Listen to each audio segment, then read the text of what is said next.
because that would focus our attention on stopping his abuse. An even better question is, why does society allow him to abuse her?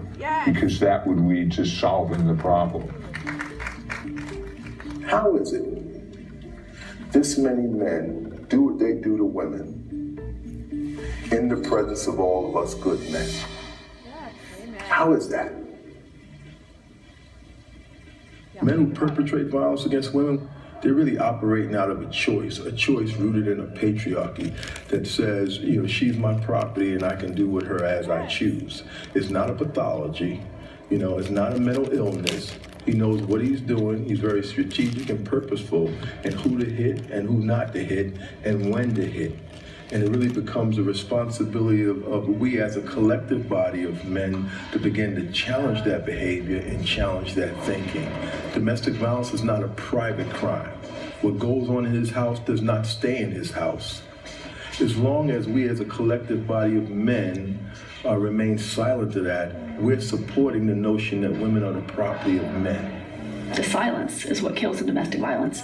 Lots of people knew who he was and how he was, and they saw me with him, and not a soul walked up to me and said, "You need to know what you're dealing with." If I barely made it out, what happens to the others?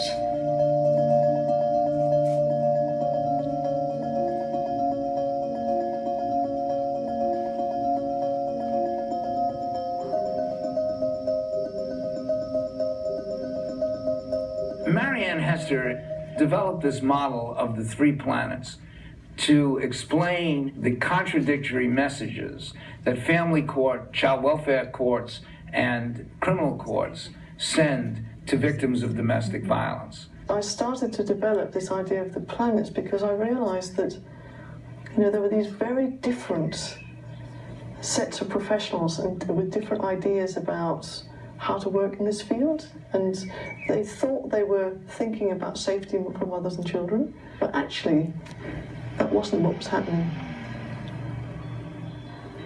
The domestic violence and criminal court planet is where mothers and children first arrive when they've left their abuser or want support.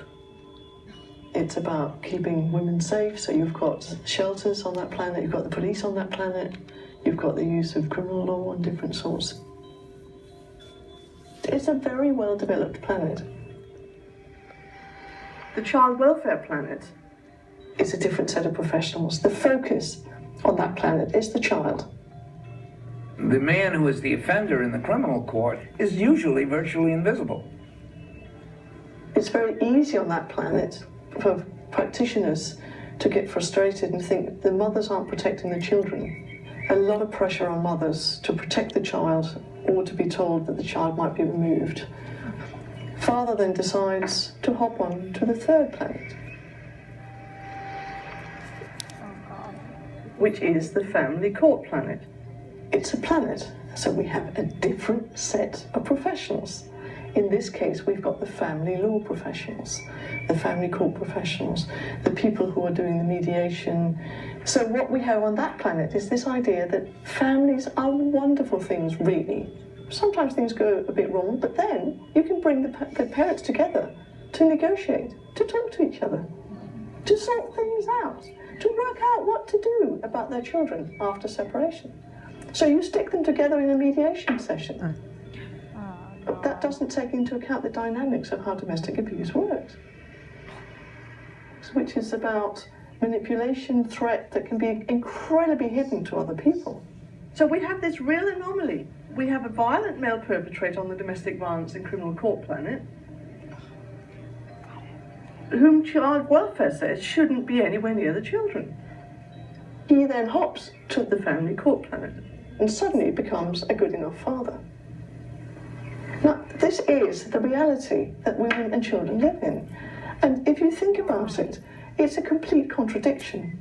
The illustration that I would give is when a family court demands that a woman give complete access to a child to her former partner, and the criminal court recognizing the domestic violence that this partner has committed prohibits him from getting access to either his former wife or their child. So that if she adheres to the criminal court order, she's in effect violating the family court order. And if she adheres to the family court order, she's in effect putting herself and the children at risk. The choices you're faced with is stay in the relationship and continue to experience violence, leave the relationship and know that your danger of being hurt goes up, and knowing that you may lose custody of your kids when you leave.